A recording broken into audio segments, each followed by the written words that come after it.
So at this point, when everything is assembled, technically the chair should be functional. Two things you want, well, a couple of things you want to make sure. First, that your chair is properly in place, like straight. Your armrest, both of them needs to be down. Also, so now you should try and move it. If it doesn't move, it could be your safety here on the bumper you have on each side that are engaged. Your footrest switch that may be engaged. You want to make sure that you've turned on your unit.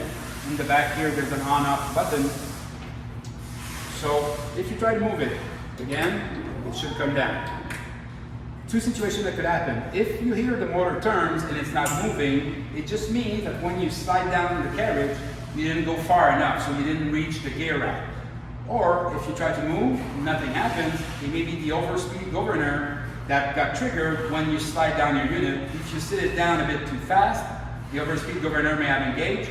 The only thing you need to do is just pull it back a little, the overspeed governor will disengage.